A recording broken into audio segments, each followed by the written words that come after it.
దేవునికి స్తోత్రం. ప్రభువైన యేసుక్రీస్తు నామమునకే మహిమ కలుగునుగాక. సంఖ్యాకాండము 15వ అధ్యాయము. మరి 14వ అధ్యాయంలో కనాను గురించిన చెడ్డ సమాచారం వారు విన్నప్పుడు జరిగిన సంగతులన్నీ కూడా మరి మనం ధ్యానించుకున్నాం. అక్కడ మరి వారిని కొద్దిమంది మూర్ఖంగా వెళ్ళి కొద్దిమంది హతం చేయబడ్డారు. చెడ్డ సమాచారం చెప్పిన వాళ్ళు హతం చేయబడ్డారు. ఆ తరువాత 15వ అధ్యాయంలో మరి దేవుడు మోషేతో మాట్లాడుతూ ఉన్నాడు మరికొన్ని మాటలు.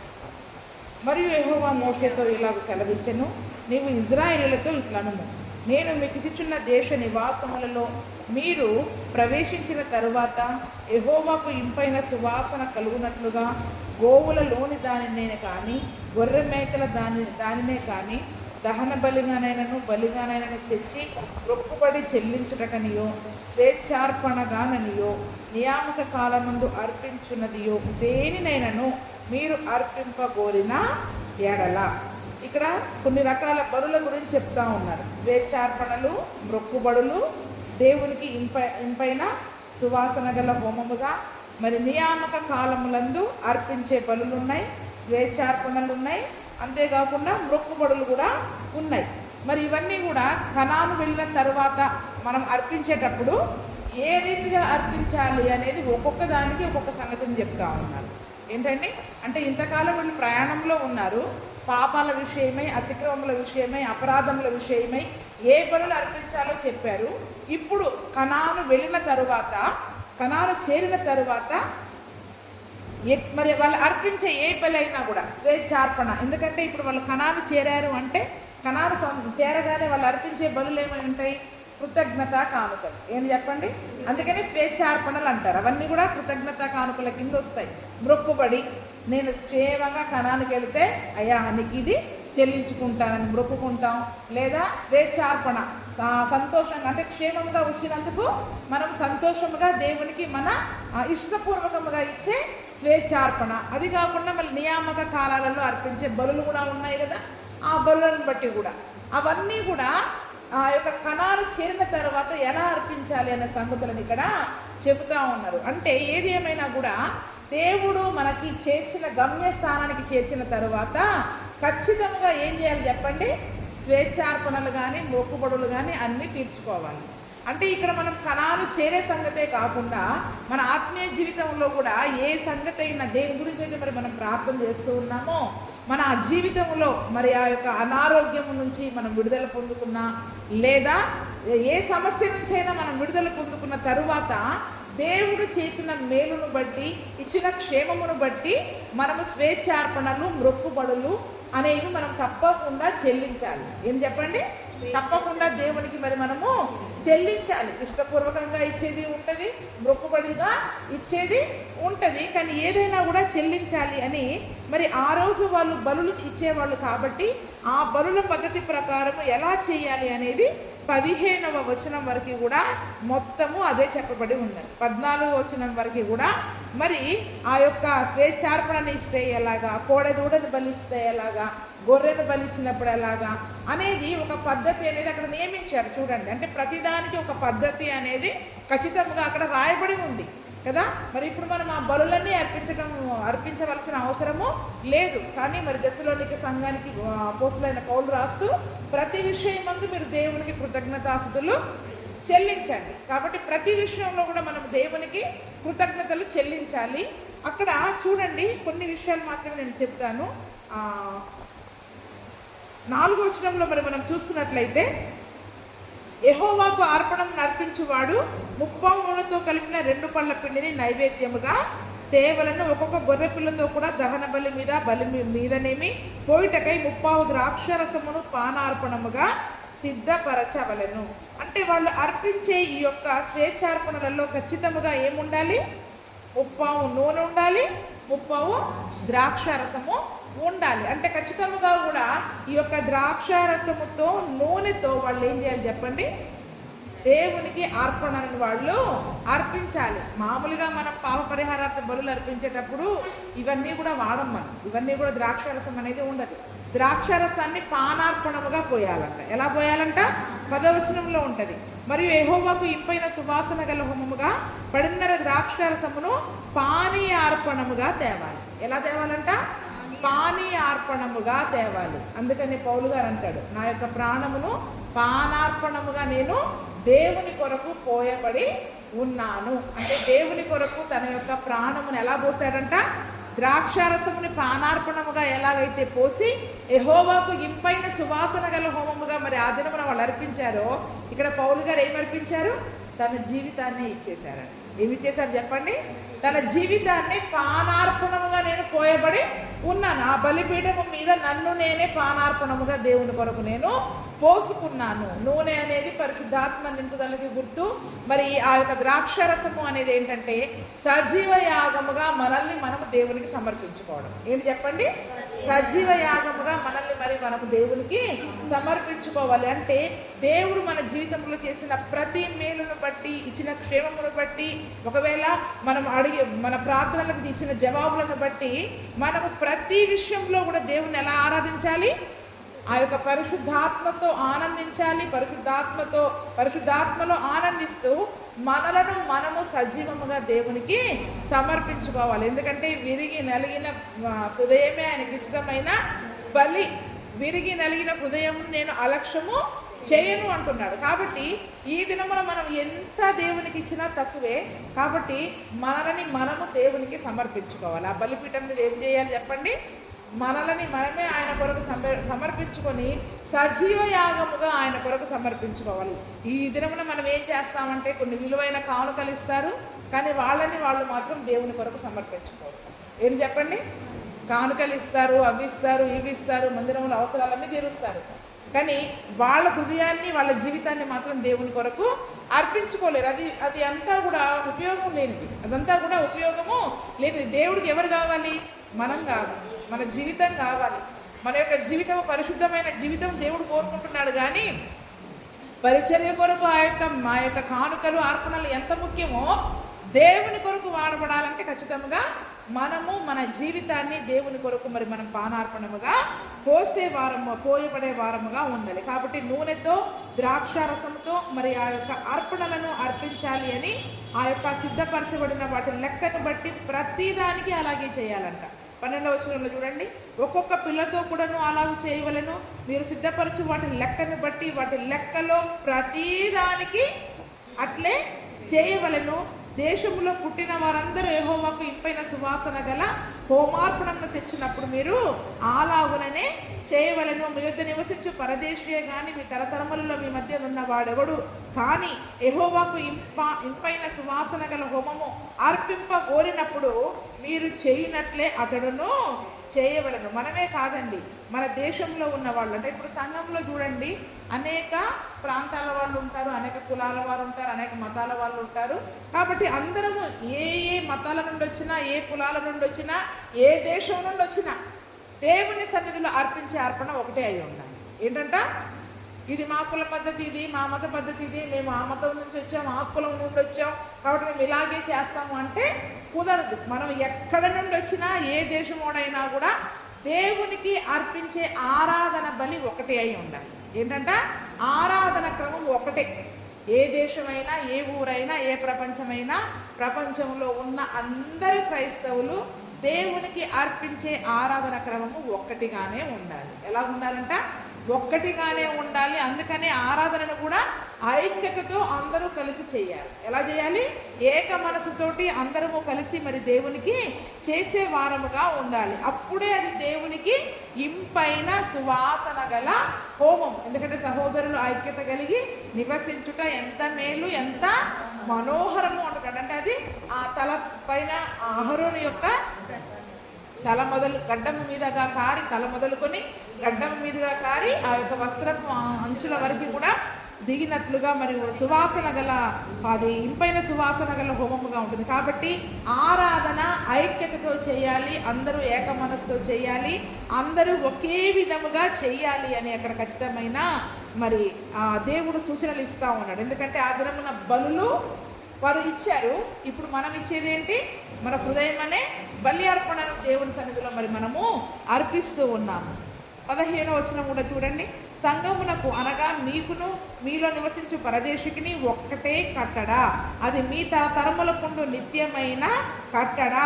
యెహోవా సన్నిధిని మీరున్నట్లే పరదేశి ఉండును, మీకును మీ యొద్ద నివసించు పరదేశికిని ఒక్కటే ఏర్పాటు, ఒక్కటే న్యాయ విధి ఉండవలను. వాళ్ళు ఎవరైనా సరేనండి, దేవుడు అందరికీ ఒకే న్యాయం చేస్తాడు. కులాన్ని బట్టి, మతాన్ని బట్టి, ధనాన్ని బట్టి, పేదరికాన్ని బట్టి దేవుడు యొక్క న్యాయం అనేది మారదు. దేవుడు యొక్క న్యాయం అనేది మారదు. మనుషులు మార్చుకుంటారు. ఏం చేసుకుంటారు? మనుషులు మార్చుకుంటారు. వీడు లేనోడు కదా అని మనం తక్కువగా చేసి, ఉన్నోడికి ఒక న్యాయం, లేనోడికి ఒక న్యాయం. అవునా? వాళ్ళకు ఒక రకమైన తీర్పు, వీళ్ళకు ఒక రకమైన తీర్పు మనుషులు ఇస్తారు. కానీ దేవుని యొక్క సన్నిధిలో ఎలా ఉండాలంట? ఏదైనా ఆరాధన క్రమమైనా, ఏర్పాటైనా, న్యాయ విధైనా ఒక్కటే ఉండాలి. ఒకటే ఉండాలి. వాడికి లేని వాడికి ఏ తీర్పు ఇచ్చావో రేపు ఎంత మంచి స్థితిలో ఉన్న వాడికైనా అదే తీర్పు ఉండాలి. ఏం చేయాలి చెప్పండి? ఎంత మంచి స్థితిలో ఉన్నవాడికైనా అదే తీర్పు ఉండాలి. కాబట్టి అందుకనే ఇదే మాటను కొలస్సీలకు రాసిన పత్రికల్లో పౌలు గారు అంటారు. చూడండి, కొలస్సీ 3:11.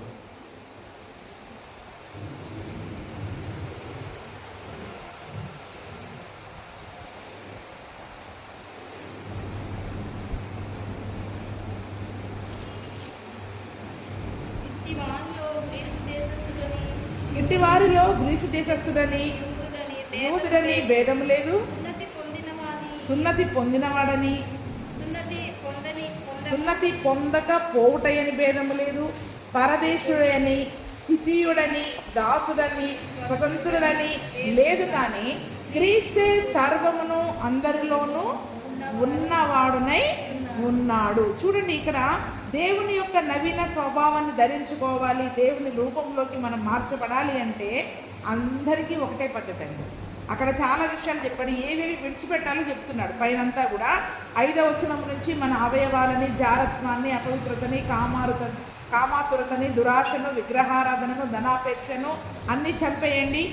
కోపము, ఆగ్రహము, దుష్టత్వము, దూషణ, బూతులు అనే వాటిని విసర్జించండి. అబద్ధం ఆడొద్దు. మన ప్రాచీన స్వభావము వాటిని విడిచిపెట్టేసి దేవుని పోలిక చొప్పున నూతనమైన స్వభావాన్ని మనం ధరించుకోవాలి కదండి. క్రైస్తవులుగా మనం మార్చబడాలి అంటే ఇందులో ఒక్కొక్కరికి ఒక్కొక్క నియమము లేదు. వాడు గ్రీకు దేశస్థుడైనా, యూదుడైనా. ఆమె మొదటి నుంచి యూదా జనాంగం కదండి. మొదటి నుంచి మా తాత ముత్తాతల నుండి మేము క్రైస్తవులుగా ఉన్నాం కదండి. కాబట్టి మేము ఇవి చేసినా పర్వాలేదు అంటే లేదు. వాడు బయటి వాడైనా, లోపలి వాడైనా, గ్రీకు దేశస్థుడైనా, యూదుడైనా, ఒకవేళ సున్నతి పొందినవాడైనా, పొందకపోయిన వాడైనా, ఏంటంట మన భాషలో చెప్పాలంటే రక్షణ పొందినవాడైనా, సంఘములో వాడు ఉన్నాడు అంటే, నువ్వు మారు మనసు పొందకపోయినా పర్వాలా, బాప్తిస్మం తీసుకోలేదు ఇంకా సమయం ఉందన్నా పర్వాలా, కానీ విడిచిపెట్టే విషయంలో అయితే అందరికీ ఒకటే.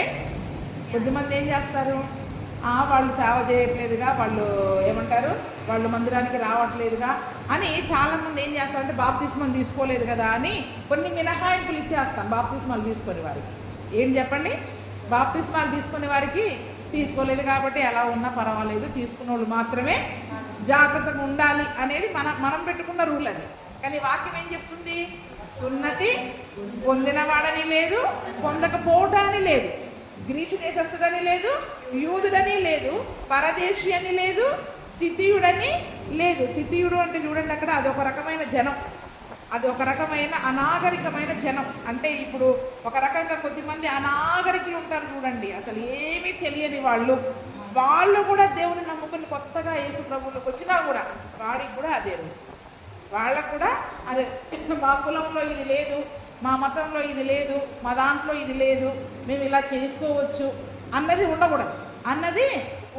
యేసు ప్రభువులోకి వచ్చాక అందరికీ ఒకటే న్యాయ విధి ఉంటుంది. అందులో దాసుడని లేదు, స్వతంత్రుడని కూడా లేదు. నీ ఇంట్లో పనివాడైనా సరే అది నీ ఇంటి వరకే రూలు. తర్వాత దేవుని దగ్గరికి వచ్చాడంటే వాడు కూడా ఈ యొక్క వాక్యాన్ని బట్టి చేయాల్సిందే. అందుకనే క్రీస్తే సర్వమును అందరిలోనూ ఉన్నవాడునై ఉన్నాడు. కాబట్టి చూడండి, ప్రతి క్రైస్తవుడికి ఒకటే న్యాయం. సేవకులైనా క్రైస్తవులమైన విశ్వాసము, మన విశ్వాస యాత్రలో అందరము కూడా ఒకటే విధిని అనుసరించి మనము నడిచి వెళ్ళాలి. ఎందుకంటే క్రీస్తే అందరిలో సర్వమై ఉన్నప్పుడు, ఆ యేసయ్యనే నీలో నాలో ఉన్నప్పుడు నీలో ఒకలాగా మాలో ఒకలాగా పనిచేస్తారా? చెప్పండి, పనిచేస్తారా? ఇప్పుడు ఒకడే యేసు ప్రభుల వారు మనందరిలో ఉంటున్నాడు. నేను నీలో ఉంటున్నానని ఆయన సెలవిచ్చినప్పుడు, ఆయన మనలో నివాసం ఉంటున్నప్పుడు, అంటే నేను అబద్ధం ఆడొచ్చు, మీరు అబద్ధం ఆడకూడదు. ఉంటుందా అలా మినహాయింపు? నేను కొన్ని పనులు చేసుకోవచ్చు, మీరు మాత్రం చేయకూడదు. ఉంటుందా మినహాయింపు? అలా ఈరోజు చాలామంది క్రైస్తవులు ఏం చేస్తున్నారంటే, వారికున్న గౌరవాలను బట్టి, ధనాలను బట్టి మేము చేయవచ్చు, మీరు మాత్రం చేయవచ్చు. ఈవెన్ సేవకులమైన మేము చేయకూడదు, మీరు చేయకూడదు. ఎందుకంటే మేము ఇంకా రెట్టింపు జాగ్రత్త కలిగి ఉండాలి, అభిషేకం మా మీద ఉంటుంది కాబట్టి. అందుకని అందరిలో క్రీస్తు ఉన్నాడు, అందరికీ ఒకటే న్యాయ విధి, అందరికీ ఒకటే రూల్, ఒకటే ఆజ్ఞ. ఏం చెప్పండి? అందరికీ ఒకటే ఆజ్ఞ. అది మళ్ళీ వద్దాం, సంఖ్యాకాండము 15వ అధ్యాయము 17వ వచనం నుండి. వాళ్ళు ఆ రోజు ఆ యొక్క పశువుల యొక్క బలుల ద్వారా దేవునికి మరి అటువంటి ఇంపైన సువాసన గల హోమాన్ని అర్పించారు.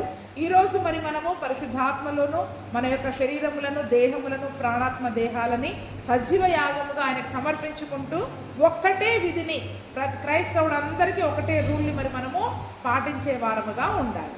17వ వచనం.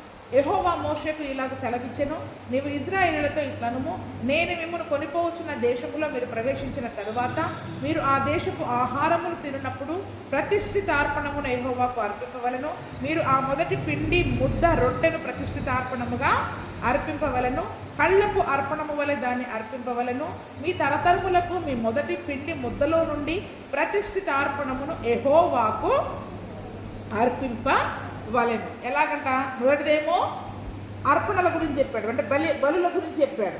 దేవునికి చెల్లించే కృతజ్ఞత అర్పణల గురించి, బలుల గురించి చెప్పాడు. ఇక్కడేమో మీరు దేశములోనికి ప్రవేశించిన తరువాత మీరు ఆ దేశపు ఆహారమును తిన్నప్పుడు ప్రతిష్ఠితార్పణమును యెహోవాకు అర్పించాలి. అంటే వారు కనాన్, అంటే వారు ఈ లోకంలో ఉన్నప్పుడు జరిగిన సంగతులు కదండి.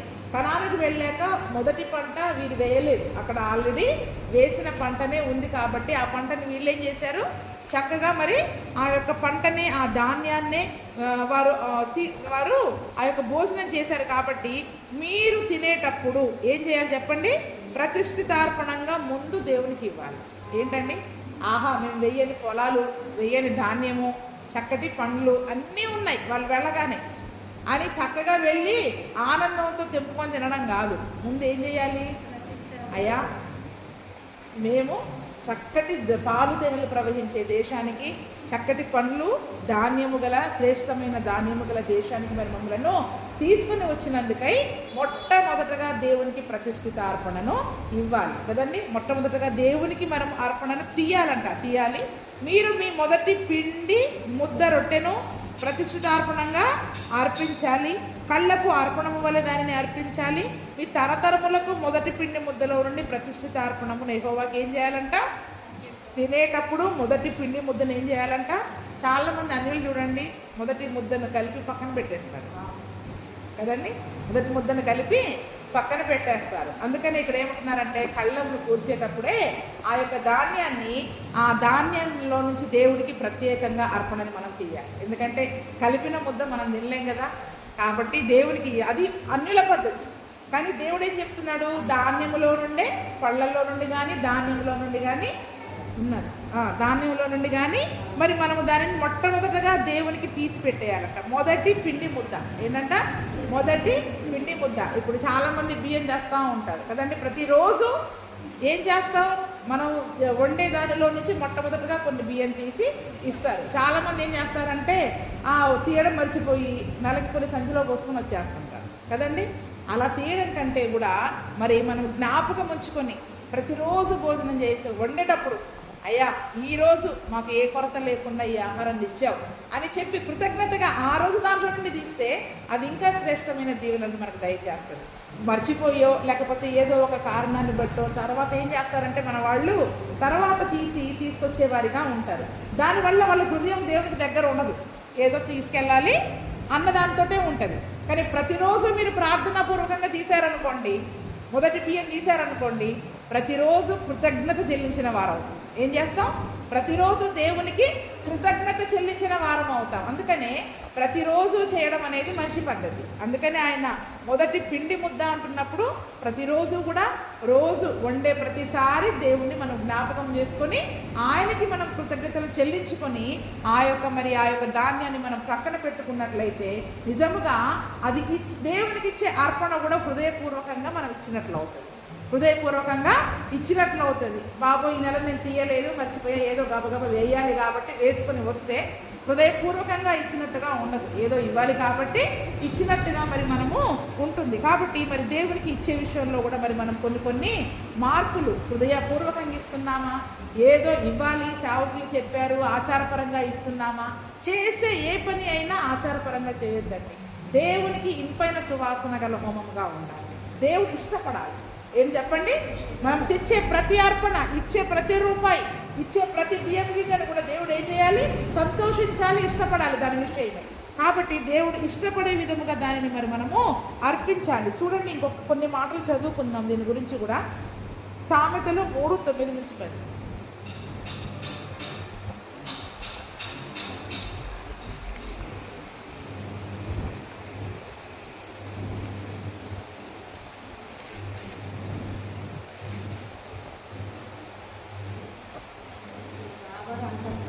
నీ రాబడి అంతటిలో ప్రథమ ఫలమును నీ ఆస్తిలో భాగమును ఇచ్చి యెహోవాను గణపరచుము. అప్పుడు నీ కొట్లలో ధాన్యము సమృద్ధిగా ఉండును, నీ గానుగలలో నుండి క్రొత్త ద్రాక్షారసము పైకి పొరలి. కొద్ది మంది ఇంట్లో ఎప్పుడు సమృద్ధి ఉండదండి. ఎప్పుడు చూడు లేవు లేవు లేవు లేవు. ఏమంటారు చెప్పండి? ఎప్పుడు చూడు ప్రార్థన పెట్టుకోమ్మా అంటే అసలు చేతిలో డబ్బులు ఉండట్లేదండి. ఇంట్లో బియ్యం ఉండట్లేదు, చేతిలో డబ్బులు ఉండట్లేదు. ఎందుకు అట్లా వస్తుంది? అటువంటి కరువు రావాల్సిన పరిస్థితి ఏంటి? అందుకనే దేవుడు అంటున్నాడు, ఈ ఇచ్చేది కూడా మనం దేవునికి హృదయపూర్వకముగా ఇస్తే రాబడిలో ప్రథమ ఫలముని, అంటే ఒకవేళ జీతం వచ్చినా కూలీ చేసినా అందులో ఒక 10వ వంతును దేవునికి ఇవ్వాలి. అంతేకాకుండా ఆస్తిలో భాగాన్ని కూడా ఇవ్వాలంట. ఏంటంట? ఆస్తిలో ఇది నా దేవునికి ఇస్తున్నాను, నా ఆస్తిలో నా ఒక పాలు ఒక భాగము. ఎందుకంటే ఆ కొత్త నిబంధన మొదటి కాలంలో చాలామంది వారి ఆస్తులమ్మి దేవునికి ఇచ్చారు కదండి. అయినా వారికి ఎప్పుడు కొరత అనేది లేదు. కాబట్టి దేవునికి మనం ఎంత ఎక్కువగా ఇస్తే అప్పుడు దేవుడు ఏం చేస్తాడంట, మన కొట్లలో ధాన్యం సమృద్ధిగా ఉంటుంది. మన ఇంట్లో బియ్యం అయిపోవు, ఇంకా మన గానుగలలో నుండి క్రొత్త ద్రాక్షారసము పైకి పొరలి పారుతూ ఉంది. కాబట్టి దేవుడికి ఇస్తేనే మనకి సమృద్ధి వస్తుందండి. మనకి లేదు అని దేవుడికి ఇవ్వకుండా ఉంటే మనకి ఎప్పటికీ కూడా సమృద్ధి అనేది ఉండదు. ఇంకొక మాట కూడా చదవండి, రోమా 11:6.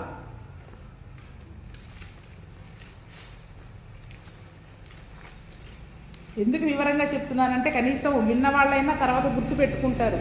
తర్వాత మళ్ళీ మందిరంలో ఇవన్నీ ఎప్పుడు మాట్లాడుకుంటామో మనకు తెలియదు, కానీ కొద్దిమంది అయినా విని జ్ఞాపకం ఉంచుకుంటారని రోమా 11:16.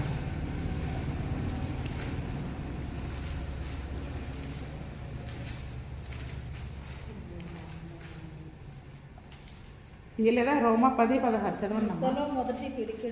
ముద్దలో మొదటి పిడికెడు పరిశుద్ధమైనదైతే ముద్దంతయు పరిశుద్ధమే, వేరు పరిశుద్ధమైనదైతే కొమ్మలును. ఇప్పుడు మనం దేవునికి ఇచ్చే అర్పణ పరిశుద్ధమైన అర్పణగా ఉండాలంటే మనం తీసే మొదటి ముద్ద పరిశుద్ధమైనదిగా ఉండాలి. ఎలా ఉండాలి? హృదయపూర్వకముగా దేవునిని ప్రేమించి, దేవుని ఆజ్ఞలను ప్రేమించి, అయ్యా ఇది నన్ను రక్షించిన నా యేసయ్యకి నేను ఎంత ఇచ్చినా ఎక్కువే అనుకుని ఆయనను ప్రేమించి మనం ఎప్పుడైతే ఇస్తామో అది పరిశుద్ధమైన అర్పణ అవుతుందంట. ఏమైందంట? అందుకనే సణుగు కొనకయ్యు మనము గొణుగు కొనకయ్యు దేవునికి ఇవ్వాలి. ఉత్సాహంగా ఇచ్చేవని దేవుడు ప్రేమిస్తాడు. ఎలా ప్రేమిస్తాడు? ఉత్సాహంగా ఇస్తే దేవుడు ప్రేమిస్తాడు. మనం సణుగుకుంటూ అది పరిశుద్ధమైన అర్పణ అవుతుంది. సణుక్కుంటూ గొణుక్కుంటూ మాకు లేకున్నా కూడా అడుగుతున్నారు, మేము లేకున్నా కూడా ఇవ్వాల్సి వస్తుందని కొద్దిమంది ఉన్నారు. కనిగే వాళ్ళు కూడా అటువంటి అర్పణ వాళ్ళు ఇచ్చినా కూడా అది పరిశుద్ధపరచబడదు. ఇచ్చినా కూడా అది పరిశుద్ధమైన అర్పణగా దేవుడు స్వీకరించాడు. మనుషుల మెప్పు కొరకు నువ్వు ఇచ్చావే కానీ దేవుడైతే ఆ యొక్క అర్పణను అర్పించాడు. అందుకనే మనం చేసేది ఏదైనా కూడా పరిశుద్ధమైనదిగా ఉండాలి. దేవునికి ఇచ్చే కానుకైనా కూడా, దేవునికి ఇచ్చే బియ్యమైనా, ధాన్యమైనా, దశంభాగమైన, ప్రథమ ఫలమైన ప్రతిదీ కూడా ముందు దాన్ని ఏం చేయాలి, మన హృదయపూర్వకంగా ఆయనకి ఇస్తే అది పరిశుద్ధమైన అర్పణగా మార్చబడుతుంది. నువ్వు హృదయపూర్వకంగా ఇవ్వకపోతే అది పరిశుద్ధమైన అర్పణగా ఉండదు. అందుకని మళ్ళీ 22వ వచనం నుండి చదువుకుందాం. సంఖ్యాకాండం 15:22. అప్పుడు మోషేతో చెప్పిన ఈ ఆజ్ఞలన్నిటిలో అనగా యెహోవా ఆజ్ఞాపించిన దినము మొదలుకొని అటుపైన మీ తరతరములకు యెహోవా మోషే ద్వారా మీకు ఆజ్ఞాపించిన వాటిలో పొరపాటున దేనినైనాను మీరు చేయకపోయినప్పుడు అది సమాజమునకు తెలియబడని ఎడల సర్వ సమాజము యెహోవాకు ఇంపైన సువాసనగా నుండుటకై దహన బలిగా ఒక కోడెదూడను, విధి చొప్పున దాని నైవేద్యమును, దాని పానీయార్పణమును, పాప పరిహారార్థ బలిగా ఒక మేక పిల్లను సిద్ధపరచవలెను. యాజకుడు ఇశ్రాయేలుల సర్వ సమాజము నిమిత్తము ప్రాయచిత్తము చేయవలెను. తెలియకదే దాని చేసిన కనుక క్షమింపబడును. వారు పొరపాటును చేసిన పాపములను బట్టి తమ అర్పణమును అనగా యెహోవాకు చెందవలసిన హోమమును, పాప పరిహారార్థ బలిని యెహోవా సన్నిధికి తీసుకొని. చూడండి, ఇక్కడ ఇశ్రాయేలులలో ఎవరైనా ఒకరు ఆజ్ఞల విషయమై పొరపాటు చేసినప్పుడు ఏంటంట, ఆజ్ఞలు కదండి. ఇప్పటికి న్యాయ విధులు, శాసనాలు, ఆజ్ఞలు దేవుడు చాలా ఇస్తూ వస్తూ ఉన్నాడు. అయితే ఇప్పుడు ఈ ఆజ్ఞలలో ఎవరైనా ఒకరు తప్పిపోయి పొరపాటు చేశారు తెలియక. వాడు ఎందుకంటే ఇప్పుడు వాక్యం అందరికీ గుర్తుండదు కదా, చదువుకున్న వాళ్ళకి కొంచెం జ్ఞానం ఉంటుంది, చదువుకోలేక అయ్యో మనకు అది అంత మైండ్లో లేదనుకుంటాం. ఇప్పుడు తెలుసో తెలియకో కొద్దిమంది ఏం చేశారు, ఆజ్ఞల విషయమే పొరపాటు చేశారు. ఆ పొరపాటు చేసినప్పుడు అది సర్వ సమాజానికి తెలియలా. ఏంటంట, ఎందుకంటే ఆ దినమున ఒక్కడి పాపం చేసినా సర్వ సమాజం మీదకి ఆ దోష శిక్ష వచ్చేది. కాబట్టి వారంతా కూడా మరి పాపపు స్థితిలో ఉండకుండా, ఒకవేళ తెలిసిన తర్వాత ఏం చేయాలంటే ఆ వ్యక్తి అది పొరపాటును తెలుసుకున్నాక ఖచ్చితంగా దేవునికి ఇంపైన సువాసనగా ఉండడానికి ఒక దహన బలిని, పాప పరిహారార్థ బలిని అర్పించాలి. ఏం చేయాలంట, తను చేసిన పొరపాటును బట్టి పాప పరిహారార్థ బలి అర్పించాలి. తెలియక చేసినా తప్పకుండా పాప పరిహారార్థ బలి అర్పించాలి. రెండవది దహన బలి అర్పించాలి. కృతజ్ఞత ఏంటంటే, మొదటిది పాపాల విషయమే ప్రాయశ్చిత్తం చేసుకోవాలి, తర్వాత కృతజ్ఞత బలి కూడా తప్పకుండా అర్పించాలి. కృతజ్ఞత అనేది ఖచ్చితంగా అన్నిట్లో ఉంటుంది. కాబట్టి సమాజము నిమిత్తం అయ్యో నా వలన మరి నా సమాజం మీద కూడా ఆ దోష శిక్ష వస్తుంది అనుకొని చెప్పి సర్వ సమాజము నిమిత్తము యాజకుడు ఏం చేస్తాడంట, దానిని ప్రాయశ్చిత్తం చేస్తాడు. ఈ వ్యక్తి పొరపాటున తెలియక చేశాడు కాబట్టి దేవుడు కూడా ఏం చేస్తాడంట, దానిని అంగీకరించి అతన్ని క్షమిస్తాడంట. దానిని అంగీకరించి క్షమిస్తాడు. దీనినే యూదులు కాఫార్ పండుగ అని అంటారు. ఏంటంట, వాళ్ళు ఇచ్చే బలిని కాఫార్ అని అంటారు. అంటే పాపాలను కప్పివేయడము లేదా దేవుణ్ణి శాంతిపరచడం. ఏంటంటే దాని యొక్క ఉద్దేశము పాపాలని కప్పివేయడం. అంటే నువ్వు చేసిన పొరపాటుని దేవుడు కప్పివేసేశాడు, లేదా దేవునికి రావలసిన కోపాన్ని ఎక్కడ ఏం చేశాడు, ఈ యొక్క బలి ద్వారా దేవుణ్ణి శాంతిపరచడం. అందుకనే ఇశ్రాయేలు పాపం చేసిన ప్రతిసారి ఎందుకు బలులు అర్పించాలి, దేవునికి కోపం రేపకుండా దేవుణ్ణి శాంతిపరిచేవాళ్ళు, ఏంటంటే సమాధానపరిచేవాళ్ళు. ఆ యొక్క పాప పరిహారార్థ బలిని దేవుడు అర్పించినప్పుడు అది ఇంపైన సువాసనగా దేవుని సన్నిధికి వెళ్ళినప్పుడు ఆ యొక్క వాసనను దేవుడు ఆగ్రహించి పశ్చాత్తాపడి ఆ యొక్క జలప్రలయం తర్వాత కూడా ఏమంటాడు, ఆ యొక్క వాసనని ఆగ్రహించి అయ్యో ఇంకా నేను వీరిని ఈ రకంగా శిక్షించను అని దేవుడు ఆ యొక్క ఒక ఉడంబడికి పోస్తాడు. అందుకని మన విషయమైన నిబంధనను దేవుడు జ్ఞాపకం చేసుకోవడానికి, దేవుణ్ణి శాంతిపరచడానికి ఆ దినమున ఆ యొక్క బలులు అనేవి కూడా అర్పింపబడ్డాయి. అందుకనే దేవుణ్ణి శాంతిపరచుట, కప్పివేయుట అనే కాఫార్ అనే పదముతో ఆ యొక్క పద్ధతిని ఆ దినమున మరి వాళ్ళు చేసేవాళ్ళు. అంటే తెలియకుండా చేసిన కూడా పాప పరిహారార్థ బలి అర్పించాల్సిందే. అంటే ఇప్పుడు దేవుని సన్నిధిలో మనం మన పాపాల గురించి ఒప్పుకోవాల్సిందే, ఆయన రక్తంలో మనల్ని మనము కడుగుకోవాల్సిందే. చాలామంది ఏం చేస్తారంటే, మాకు తెలియదు కాబట్టి చేసామండి, తెలియక చేసిన వాటికి దోష శిక్ష ఉండదు. నువ్వు తెలియక చేసావు, తర్వాత ఇది తప్పని తెలిసింది కదా, నువ్వు చేసిన తప్పని తెలిసింది కదా, అప్పుడు ఏం చేయాలి, అయ్యా నేను తెలియక చేశాను, దయచేసి నా యొక్క పాపాలని క్షమించు అని తప్పకుండా ఒప్పుకోవలసిందే. తెలిసి చేసినా తెలియక చేసినా తప్పకుండా చేయవలసిందే. పాపాల నిమిత్తమే ప్రాయశ్చిత్తం చేసుకోవాలి. దహన బలి, కృతజ్ఞతా బలి కూడా, మరి కృతజ్ఞతలు కూడా దేవునికి అర్పించాలి. ఎందుకంటే పాపాలను పరిహరించినందుకై మరి కృతజ్ఞత అర్పణలు కూడా దేవునికి చెల్లించాలి. 26వ వచనం, అప్పుడు ఇశ్రాయేలీయుల సర్వ సమాజం ఏమి, వారి మధ్యన నివసించు పరదేశీ ఏమి క్షమాపణ. చూడండి, పరదేశుల్లో కూడా క్షమాపణ అంట.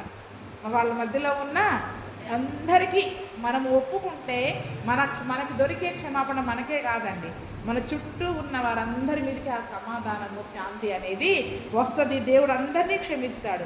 ఏలైనగా ప్రజలందరూ తెలియకయే దాన్ని చేయుట సర్వ సమాజంలో. ఇప్పుడు ఒక్కడు కాదు, చాలా మంది కూడా తెలియక చేశారు. అందరి నిమిత్తం కూడా పాప పరిహారార్థ బలి, దహన బలి అర్పించాలి. అప్పుడు దేవుడు ఏం చేస్తాడంటే వారిని క్షమిస్తాడు. ఒకడు పొరపాటున పాపము చేసిన ఎడల వాడు పాప పరిహారార్థ బలిగా ఏడాది ఆడు మేక పిల్లలు తీసుకొని రావాలి. పొరపాటున యెహోవా సన్నిధి దాన్ని చేసిన కనుక తెలియకయే పాపము చేసిన వాని నిమిత్తము యాజకుడు ప్రాయశ్చిత్తము చేయును. వాని నిమిత్తము ప్రాయశ్చిత్తము చేయుట వలన వాడు క్షమాపణ నొందును. ఇజ్రాయేలులో పుట్టినవాడే కానీ పరదేశే కానీ పొరపాటున ఎవడైనను పాపము చేసిన ఎడల వానికి మీకును విధి ఒక్కటే ఉండవలెను.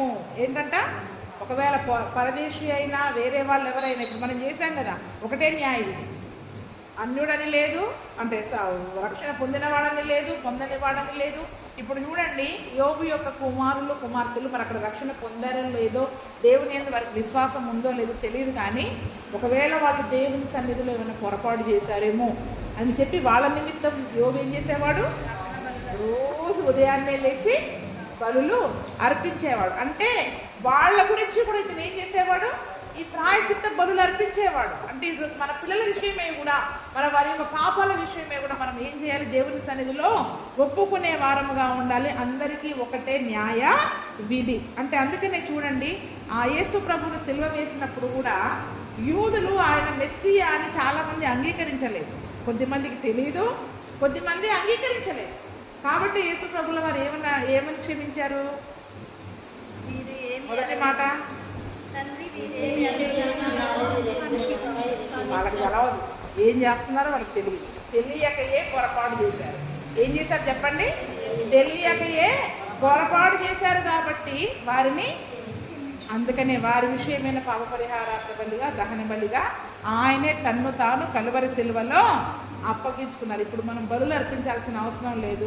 కలువరి సిలువలో నా కొరకు నీవు బలియాగం అయ్యావు కాబట్టి ఆయన రక్తంలో మనల్ని మనం ఏం చేసుకోవాలండి, మనల్ని మనము కడుక్కునే వారముగా ఉండాలి. అందుకని సిలువలో పలికిన మొదటి మాట, తెలియక ఏ పొరపాటు చేసినా ఆయన రక్త ప్రోక్షణ వలన మరి మనము క్షమాపణను పొందుకుంటాం. ఏం పొందుకుంటాం? క్షమాపణని పొందుకుంటాం. 30వ వచనం, అయితే దేశమందు పుట్టినవాడే కానీ పరదేశీయే కానీ ఎవడైనా సాహసించి పాపము చేసిన ఎడల వాడు యెహోవాను తృణీకరించిన వాడగును గనక అట్టి వాడు నిశ్చయముగా జనులలో ఉండకుండా కొట్టివేయబడును. వాడు యెహోవా మాటను అలక్ష్యము చేసి ఆయన ఆజ్ఞను మీరినందున నిశ్చయముగా కొట్టివేయబడును. వాని దోష శిక్షకు వాడే కాదు. ఆజ్ఞలు తెలియకపోతే పర్వాలేదు, ఇప్పుడు తెలిసి చేసేవాడు, తెలిసి సాహసించి ఏంటంట, ఏమైద్ది ఒక్కరోజు గుడికి వెళ్ళకపోతే ఏమైద్ది, వాక్యానికి విరుద్ధంగా నడిస్తే ఏమవుతుంది, అన్నీ నెరవేర్చాలా, ఆ నెరవేర్చకపోతే ఏమైద్ది. తెలియక కాదు, తెలిసి చేయడం అంటే ఏంటంట, సాహసించి చేయడం. అంటే ఎంత ధైర్యం ఉంటే నువ్వు దేవుని వాక్యానికి విరోధంగా చేస్తాను అంటే ఎంత గుండె ధైర్యం. వాళ్ళు ఇక్కడికి వచ్చి ఏమీ ఎరగనట్టు ఏడుస్తాం దేవుని సన్నిధిలో. బయట మాత్రం సాహసించి పాపం చేస్తాం. ఆజ్ఞకి వ్యతిరేకంగా మరి మనము నడుచుకుని పాపం చేస్తాం. వాళ్ళు ఎవరంట, దేవుని తృణీకరించిన వాళ్ళు. ఏంటంట, ఆజ్ఞలు తెలిసి కూడా తప్పు చేసిన వాళ్ళు. యెహోవాను తృణీకరించిన వాడు నిశ్చయముగా జనులలో ఉండకుండా కొట్టివేయబడును. ఎందుకంటే దేవుని మాటను అలక్ష్యం చేసి ఆయన ఆజ్ఞని మీరినందున నిశ్చయంగా వాడు క్రైస్తవుడుగా ఉండకుండా కొట్టివేయబడు. బతికినంతకాలం క్రైస్తవుడుగా ఉండి మనం సమాజం చేయబడవచ్చు, కానీ పరలోకంలో మాత్రం దేవుడు అన్యునిగానే. అందుకని ఇంకొక మాట కూడా ఉంటుంది మత్తయి సువార్తలో, ఆ పాపం చేసినప్పుడు వాడు ఆ పాపాన్ని సరి చేసుకోలేకపోతే వాడిని అన్యునిగాను సుంకరిగాను ఎంచమనే చెప్తున్నాడు దేవుడు. అన్యునిగా సుంకరిగా వాడిని ఎంచాలి. అందుకనే వాక్యము మనకు తెలిసిన తరువాత, ఈ ఆజ్ఞ చేయకూడదని తెలిసిన తరువాత ఎట్టి పరిస్థితుల్లో కూడా ధైర్యం కలిగి చేయడానికి మనం సాహసం చేయొద్దు. చేస్తే దేవుని ప్రజగా ఉండకుండా కొట్టివేయబడతాం. దేవుని ప్రజగా ఉండకుండా కొట్టివేయబడుతుంది. ఈ లోకంలో బైబిల్ పట్టుకుని క్రైస్తవుని చెప్పుకొని తిరగొచ్చు, కానీ పరలోకంలో మాత్రం మరి మనకి అక్కడ స్థలము అనేది ఉండదు. వాని దోష శిక్షకు వాడే. ఒకవేళ దేవుని సన్నిధిలో ఒప్పుకుంటే పర్వాలేదు, తమ యొక్క పాపాల విషయమే ఒప్పుకుంటే పర్వాలేదు, కానీ ఒప్పుకోకుండా ఇది తప్పు కాదు అన్నట్టుగా చాలామంది జీవిస్తూ ఉంటారు. ఏంటి చెప్పండి? ఇది తప్పు కాదు అన్నట్టుగా చాలామంది జీవిస్తూ ఉంటే మరి వారి విషయమే నిజంగా దేవుడు వారిని దోష శిక్షకి అప్పగించేవాడిగా ఉంటాడు. చూడండి సామెతలు 13:13.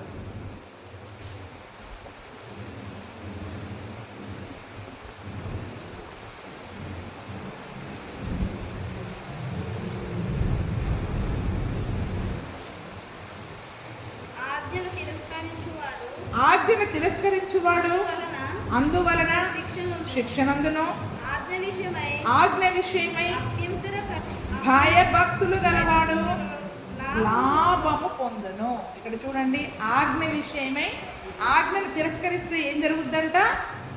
దోష శిక్షణ తను పొందాల్సిందే. తన దోష శిక్షణ తాను, ఎందుకంటే వాడు దేవుని అలక్ష్యం చేశాడు, దేవుణ్ణి తృణీకరించాడు. నువ్వెంత, నీ మాట ఎంత, నీ లెక్క ఎంత. ఈరోజు ఏంటి చెప్పండి?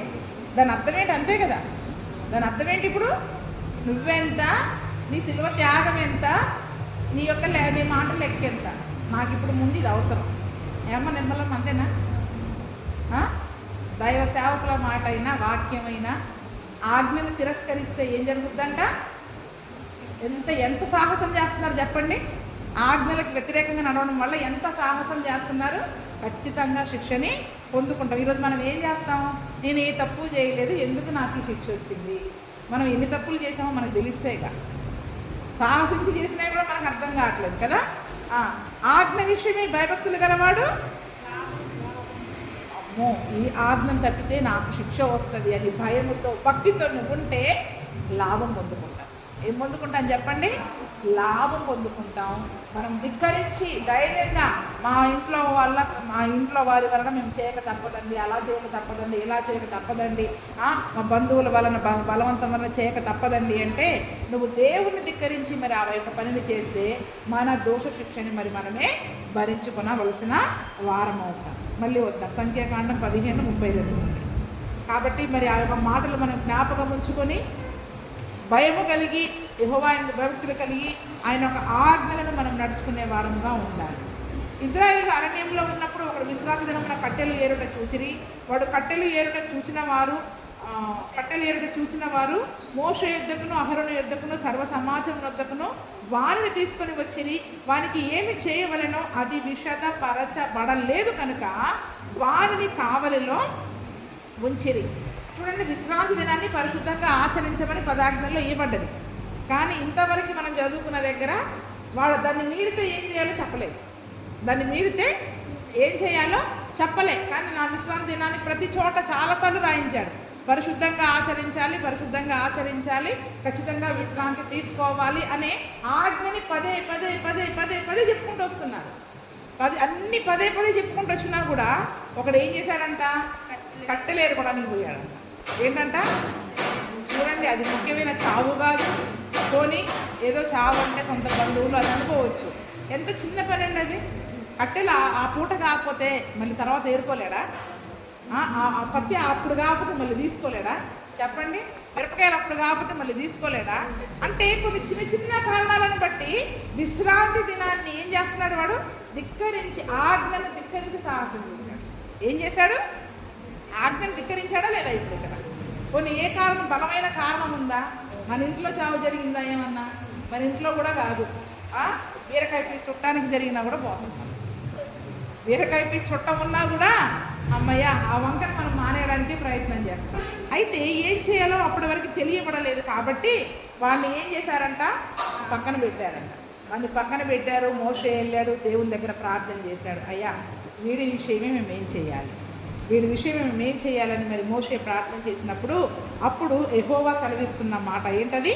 ఆ మనుష్యుడు మరణశిక్ష నొందవలను, సర్వ సమాజము పాళెము వెలుపల రాళ్లతో వాళ్ళు కొట్టి చెప్పవలనని మోషేతో చెప్పెను. కాబట్టి యెహోవా మోషేకు ఆజ్ఞాపించినట్లు సర్వ సమాజము పాళెము వెలుపలకి వాని తీసుకొని పోయి రాళ్లతో వాని. చూడండి, ఇక్కడ దేవుడు కారణాలు అడగడండి. ఎందుకు పోయావురా నువ్వు, నీకు అంత కష్టం ఏమొచ్చింది? విశ్రాంతి దినమున ఇంట్లో ఉండకుండా నువ్వు కట్టెలు ఏరుకునేంత అవసరం ఏమొచ్చింది అని దేవుడు ప్రశ్న వేయడు. చాలామంది ఏం చెప్పుకుంటారు సమాధానం? నేను దేవుడు అడిగినప్పుడు నేను చెప్పుకుంటా. ఏంటంట అంటారా లేదా?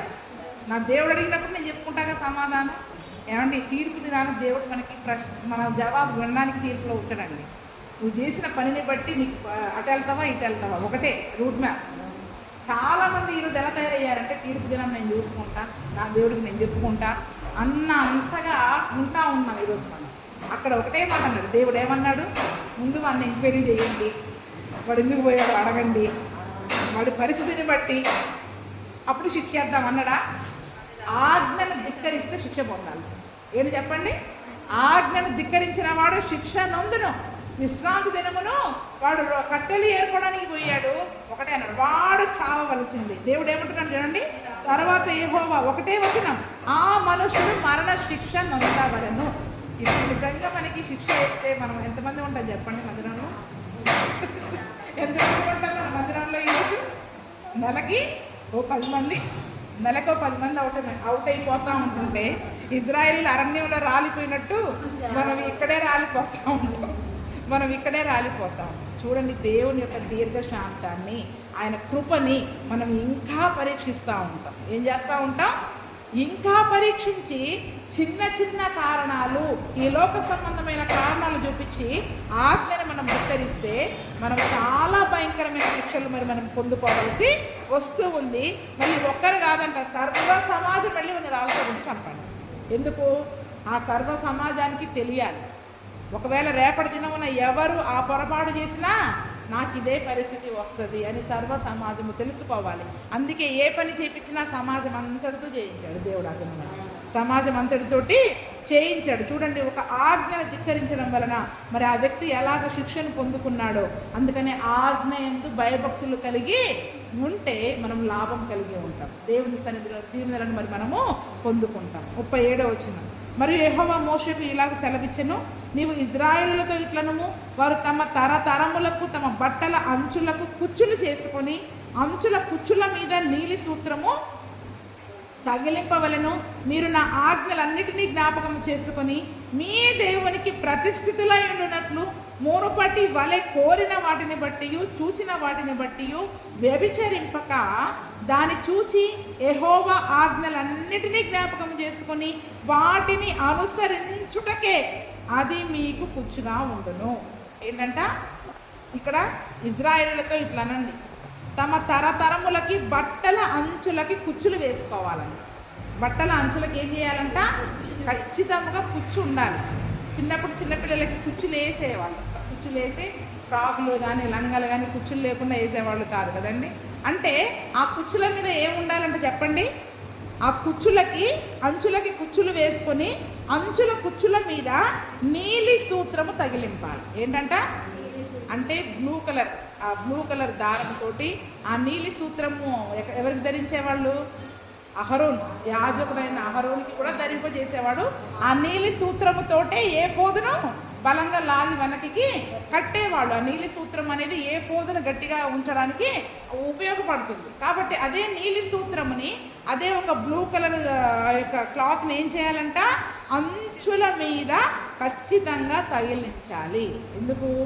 ఆ నీలి సూత్రము పైన రాయబడిన ఆ యొక్క ఆజ్ఞలని ఏం చేయాలి చెప్పండి? ఇప్పుడు మనము మాటి మాటికి జ్ఞాపకం చేసుకోవాలి. ఏం చేసుకుంటాం? మాటి మాటికి జ్ఞాపకం చేసుకోవాలా. ఎందుకంటే నేను మరచిపోయాను అనకుండా. ఏంటి చెప్పండి? కుట్టుకో. ఎవరొద్దన్నారు నిన్న? ఇప్పుడు మీ చీరలు అంచులా రాసుకోండి, చక్కగా రాసుకొని వాటికి ఆ బార్డర్లో మీరు తగిలించుకోండి. అది ఏటేసుకున్నా కూడా ఆ వాక్యం మన పదే పదే పదే పదే ఆ ఆజ్ఞలు మన కళ్ళ ముందు ఉంటాయి. అందుకని నీ గోడల మీద రాసుకో, ఇంటిలో రాసుకో, కూర్చున్నప్పుడు, లేచినప్పుడు, పండుకున్నప్పుడు అవి మనకి ఎప్పుడు జ్ఞాపకార్థంగా ఉన్నప్పుడు మన కళ్ళ ముందు ఉండాలి. ఆజ్ఞలు అనేవి ఎలాగ ఉండాలి? కళ్ళ ముందు ఉండాలి. రాసుకోండి, చేతుల మీద రాసుకోండి, బట్టల మీద రాసుకోండి. ఈరోజు ఆ స్కూల్లో పిల్లలు లాస్ట్ డే వెళ్ళేటప్పుడు ఏం చేస్తారు తెలుసా? అందరి పేర్లు ఆ యూనిఫామ్ వెనకాల రాసుకుంటారు. మా అమ్మాయి రెండు జతల యూనిఫామ్లు, ఇంటర్ది 10th 2 యూనిఫామ్లు అలాగే పెట్టింది, దాన్ని పడనీయకుండా. ఏంటంటే అందరి పేర్లు, వాళ్ళ ఫ్రెండ్స్ అందరి పేర్లు, వాళ్ళ సిగ్నేచర్లు అందులో ఉంటాయి. ఏంటంటే ఎప్పటికీ మర్చిపోకుండా ఆ బట్టల పైన ఏం చేసుకుంటారు వాళ్ళు, ముందు లేదు వెనక లేదు, బట్టల నిండా పేర్లు రాసుకొని వచ్చేస్తారు అందరి పేర్లు. అదేం చేస్తుంది, అలా జాగ్రత్తగా పెట్టుకుంటుంది. ఏంటంటే వాళ్ళ క్లాస్మేట్ల పేర్లు మర్చిపోకుండా. నాకైతే ఇప్పుడు ఒకరు కూడా గుర్తులేరు అనుకోండి, కానీ మర్చిపోకుండా. చూడండి, ఒక స్నేహితులనే మర్చిపోకూడదని అంతగా వాళ్ళు బట్టల పైన వాళ్ళ పేర్లు రాసుకొని ఆ యూనిఫామ్ని వాళ్ళు గుర్తుగా పెట్టుకుంటే, ఈరోజు మరి దేవుని ఆజ్ఞలను ఎంతగా గుర్తుపెట్టుకోవాలి. ఎందుకంటే ఆజ్ఞను ధిక్కరిస్తే ఏమైపోతుంది, శిక్ష వచ్చేస్తుంది. ఆ శిక్ష అంటే భయపడాలి. మనం భయపడి ఆజ్ఞలని మనం కుర్చీల పైన కూర్చున్నప్పుడు రాయగలిగిన వాళ్ళంతా రాసుకోండి. రాయగలిగిన వాళ్ళందరూ ఏం చేసుకోండి, ఉతికినా పోకూడదు. మళ్ళీ ఏం చేయాలి, చీరకు ఒక ఆజ్ఞ రాసుకోండి, ఉతికినా పోకూడదు. ఏంటి, అది మన పొరపాటేం కాదు కదా, తప్పేం కాదు కదా. మనం ఆ చీరను కట్టుకున్నప్పుడల్లా ఏం గుర్తుకొస్తుంది చెప్పండి, ఆజ్ఞలు గుర్తుకొస్తాయి. బాబు నేను మర్చిపోకుండా దీన్ని రాసుకున్నాను అంటే. అందుకనే ముస్లిమ్స్ కూడా ఖచ్చితంగా వాళ్ళకి ఉర్దూ భాషలో ఉండేది కాబట్టి చూడండి, అంచులో ఆ లేస్లలో రాసుకుంటారు వాళ్ళు. ఆ యొక్క అరబీ భాషలో కానీ అందులో కానీ ఆ లేస్లో రాసుకొని ఖచ్చితంగా వాళ్ళకి లేస్ లేకుండా వాళ్ళు చున్నీ కానీ డ్రెస్సులు కానీ వేసుకోరు. ఎందుకంటే అంత ఖచ్చితంగా వాళ్ళు ఆ రూల్ని పాటిస్తారు. ఈరోజు మనం జ్ఞాపకం ఉండేది ఏదైనా సరే, మన చేతికో మన ఒంటి మీదనో ఒక ఆజ్ఞ అనేది మనకి జ్ఞాపకంగా ఒకటి ఉండాలన్నమాట. అందుకనే నీలి సూత్రము, బ్లూ కలర్, మనకి ఇప్పుడు బ్లూ అనగానే పరలోకం గుర్తు రావాలి. అది పరలోకానికి గుర్తు. ఈ ఆజ్ఞను పాటిస్తే నేను కణానికి వెళతాను, ఈ ఆజ్ఞను ధిక్కరిస్తే నరకానికి వెళతాను అంటే పరలోకంలో ఉన్న యేసు ప్రభువుని మనము ఆ ఆజ్ఞలను పాటిస్తూ ఆ యేసుని మనం ధరించుకునే వారంగా ఉండాలి. ఆజ్ఞలను ధరించుకోవడం అంటే యేసు ప్రభువుని ధరించుకోవడమే. ఆయనని మనలో నిరంతరము కాపాడుకునే వారముగా మనము ఉండాలి. దానివలన మన దేవునికి ప్రతిష్ఠితులై ఉండి, మీరు నా ఆజ్ఞలన్నిటినీ జ్ఞాపకం చేసుకొని మీ దేవునికి ప్రతిష్ఠితులై ఉండినట్లు, వాటిని జ్ఞాపకం చేసుకోవడం వల్ల మన ప్రతిష్ఠ పోకుండా ఉంటుందంట. ఏముంటుందంట చెప్పండి, మన మీద ఉన్న అభిషేకము కానీ ప్రతిష్ఠ కానీ పోదు. ఎందుకంటే ఆజ్ఞను ధిక్కరించి పాపం చేశామనుకో, అభిషేకాన్ని, ఆత్మని పోగొట్టుకుంటాం, ఆ యొక్క ప్రతిష్టని పోగొట్టుకుంటాం. సౌలు మరి మర్చిపోయి చేశాడో, జనులకు జడిసి చేశాడు కదా అక్కడ, కానీ ఆజ్ఞనైతే మీరాడు కదా, వెంటనే దేవుని యొక్క అభిషేకాన్ని పోగొట్టుకున్నాడు, ప్రతిష్టని పోగొట్టుకున్నాడు. ఈరోజు మనుషులకు భయపడి చేసినా, దేనికి భయపడి చేసినా దేవుని ప్రతిష్టని పోగొట్టుకుంటాం. అందుకనే దేవునికి మీరు ప్రతిష్ఠితులై ఉండునట్లు, ఇంతకుముందు వాటి వలన కోరిన దాన్ని బట్టి, చూసిన దాన్ని బట్టి, చూసిందల్లా కావాలి, కోరిందల్లా కావాలి. శరీరానికి ఏం కావాలి చెప్పండి, ఈ శరీరానికి ఏం తినాలనిపిస్తే అది తినాలి, ఏది కావాలనిపిస్తే అది ధరించుకోవాలి, చూసిన చుక్కెల్లా కావాలంటారు చూసారా. అంటే ఈ యొక్క శరీరంలో ఉన్నంత కాలము ఆ కోరింది, చూచింది, దాన్ని బట్టి ఆజ్ఞల విషయంలో మనం తప్పిపోకుండా మన ప్రతిష్ఠితని కాపాడుకుంటూ ఆ యొక్క ఆజ్ఞలని మరి మనం ధరించుకునే వారముగా ఉండాలి. కోరినవి చూచినవి చేస్తేనంట వ్యభిచారులంగా మారిపోతామంట. ఏంటంట, అందుకనే యాకోబు 4:4 అంటారు కదా, వ్యభిచారులారా ఈ లోక స్నేహము దేవునితో వైరమని మీరు. అంటే ఈ లోకంలో మనం చూసింది, కోరింది, మనకు కావాలని మనం ఆశపడి చేస్తే లోక స్నేహం చేసి ఏమైపోతున్నాం, మనము వ్యభిచారులముగా మారిపోతున్నాం. దేవుని యొక్క ప్రతిష్టతను మరి మనము పోగొట్టుకుంటున్నాం. చూడండి, అసలు ఒక్కొక్క మాట దాని గురించి ధ్యానం చేసుకుంటూ పోతే అసలు మనం ఎక్కడున్నాం, మన పరిస్థితి ఎలా ఉంటుంది అనేది కూడా మనం అర్థం చేసుకోవాలి. ఈరోజు మనం కోరింది, చూసింది, మనకు చెయ్యాలనిపించిందే చేస్తున్నాం. ఆజ్ఞను ముందు పెట్టుకుంటున్నామా, మన ఇష్టాన్ని ముందు పెట్టుకుంటున్నామా? మన ఇష్టాన్నే ముందు పెట్టుకుంటున్నాం. మనం కోరుకున్నదే చెయ్యాలి, మనం చూసిందే చెయ్యాలి. అంతేనమ్మా, మనం చూసిందే చెయ్యాలి. అందుకనే వాటిని అనుసరించకుండా, అట్లా వ్యభిచారం చేయకుండా, ఆ పాపంలో పడిపోకుండా, ప్రతిష్ఠతను పాడు చేసుకోకుండా, యెహోవా ఆజ్ఞలన్నిటినీ జ్ఞాపకం చేసుకొని వాటిని అనుసరించుటకే అది మీకు పుచ్చుగా ఉండును. నేను మీకు దేవుడినై ఉండునట్లుగా ఐగుప్తు దేశములో నుండి మిమ్మల్ని రప్పించిన మీ దేవుడనైన యెహోవాను మీ దేవుడనైన యెహోవాను నేనే. మాటి మాటికి మన దేవుడిని, మనల్ని విడిపించిన దేవుడిని, మన కొరకు సిలువలో రక్తము గార్చిన యేసు ప్రభువుని మనం జ్ఞాపకం ఉంచుకోవాలి. నా దేవుడు యేసయ్య నా కొరకు కలువరి సిలువలో రక్తము గార్చాడు. తెలియక చేసిన నా పొరపాట్లనే ఆయన క్షమించాడు. నా కొరకు ఆయన ప్రాయశ్చిత్తం చేశాడు. అందుకనే మాటి మాటికి మీ దేవుడినైన యెహోవాను నేనే అని ఆయన సెలవిస్తూ ఉన్నాడు. కాబట్టి మన దేవుణ్ణి, ఆయన చేసిన ఆ యొక్క బలిలు, ఆ యొక్క కలువరి సిలువలో ఆయన చేసిన త్యాగాన్ని మనము ప్రతినిత్యము జ్ఞాపకం ఉంచుకొని ఆజ్ఞల విషయంలో మరి ధిక్కరించకుండా, పాపము చేయకుండా, సాహసం చేసి పాపము చేయకుండా, మరి ఆజ్ఞలను ధిక్కరించకుండా దేవుడు మాటి మాటికి మీ దేవుణ్ణి నేను, ఎందుకంటే ఇతర దేవుళ్ళ దేవతల వలె కాదు, నా యొక్క న్యాయ విధులు, నా శాసనములు, నా వాటిని బట్టి నేను మీకు తీర్పు తీరుస్తాను కదా. ఇలా చేస్తే లోకంలో ఏం జరగకపోవచ్చు, కానీ వాక్యంలో ఏముంది తీర్పు? దానికి భయపడాలి. మన దేవుని న్యాయవిధి ఏంటి, ఆయన శిక్ష, ఆయన ఆజ్ఞలు ఏంటి, ఆయన చెప్పిన పని ఏంటి, దానికి మనం భయపడాలి. అందుకని మాటి మాటికి నీ దేవుడైన యెహోవాను నేనే అని ఆయన సెలవిస్తూ ఉన్నాడు. మరి ఈ దినమున నిజముగా అక్కడ కనాను చేరిన తర్వాత ఎటువంటి అర్పణలు అర్పించాలో, కృతజ్ఞత అర్పణలు, స్వేచ్ఛార్పణలు అర్పించాలో చెప్పబడింది. మరి దేవునికి ఇంపైన సువాసన గల హోమముగా దానికి దేవునికి ఇచ్చే కానుకల విషయమైన హెచ్చరిక అక్కడ ఈ అధ్యాయంలో రాయబడి ఉంది. అంతేకాకుండా ప్రతిష్ఠితార్పణల గురించి రాయబడి ఉంది. తెలియక చేసిన పాపము గురించి, సాహసించి చేసిన పాపము గురించి రాయబడి ఉంది. మనం తెలియక చేసిన పాపాల గురించి యేసయ్య కలువరిలో మనకి ప్రాయశ్చిత్తం చేసేసాడు. ఇప్పుడు మనం తెలిసి చేస్తున్న పాపాలు ఉన్నాయే, వాటికి మనం ప్రాయశ్చిత్తం చేసుకోవాలి. ఆ దోష శిక్ష నుండి మనం తప్పించుకోవడానికి ఎన్ని తెలిసి చేశామో వాటికి మరి మనం ప్రతినిత్యము ప్రాయశ్చిత్తం చేసుకుంటూ ఆయన రక్తంలో మనల్ని మనం కడుక్కోవాలి. ఆజ్ఞను ధిక్కరిస్తే, ఒక్క ఆజ్ఞ గురించి చెప్పాడు, విశ్రాంతి దినాన్ని ధిక్కరిస్తే అతని సర్వ సమాజం ఎట్లా రాళ్ళతో కొట్టి చేస్తుంది. అంటే ఈరోజు ఆత్మీయంగా ఒక రకంగా మనం సగం తెచ్చిపోయిన వారమే అయిపోయి, ఆరాధన నిర్లక్ష్యం చేసే వారిని అయితే ఆత్మీయ జీవితంలో సగం మనము జీవించున్నామన్న పేరే ఉంది, కానీ మనము మృతులముగానే మరి మనం ఉంటాము. అంతేకాకుండా ఇంకా ఆజ్ఞలు మర్చిపోకుండా, ప్రతిష్ఠిత పాడు కాకుండా, పాపంలో పడకుండా, వ్యభిచారులముగా లోక స్నేహం చేయకుండా, కోరిన దాన్ని బట్టి, చూసిన దాన్ని బట్టి మనకు నచ్చినట్టు చేయకుండా ఆజ్ఞలు మన కళ్ళ ముందు ఉండాలి, మన వస్త్రాలపైన, మన కళ్ళ ముందు. అందుకని క్రొత్త నిబంధన ఆజ్ఞలు ఎక్కడ రాశాడంట? హృదయమును పలకల పైన రాశాడంట. ఎక్కడ రాశాడంట? నేను ఒక క్రొత్త నిబంధన చేస్తున్నా నా ప్రజలతో. అప్పటి ఆజ్ఞలు రాతి పలకల మీద ఉన్నాయి, వస్త్రాల మీద ఉన్నాయి, గోడల మీద ఉన్నాయి. కానీ ఇప్పుడు ఎక్కడ ఉండాలి? క్రొత్త నిబంధన కాలంలో హృదయం అనే పలకల పైన ఆజ్ఞలు రాసుకుని ఆజ్ఞలకి లోబడి మనం జీవించాలి, ఆజ్ఞలకి భయపడి జీవించాలి. ఆజ్ఞల విషయమైన భయభక్తులు గలవాడు లాభము పొందుకుంటాడు. ఒకవేళ తెలిసి మనం ఏదైనా పాపం చేస్తున్నామేమో, ఆజ్ఞల విషయమై ధిక్కరించి పాపం చేస్తున్నామేమో, వెంటనే మన అతిక్రమాలను దేవుని సన్నిధిలో ఒప్పుకోవాలి. అతిక్రమముల విషయమై దాచిపెట్టువాడు వర్ధులడు, కానీ వాటిని ఒప్పుకొని విడిచిపెట్టువాడు కనికరము పొందుకోవాలి. దేవుని కనికరాన్ని మరి మనం పొందుకోవాలి. మన దోష శిక్షను బట్టి శిక్షకి పాత్రులముగా మరి మనము అవ్వకూడదు. మరి అటువంటి కృప ప్రభువైన యేసుక్రీస్తు మనకు అందరికీ దయచేయును గాక. ఆమేన్. ఆమేన్.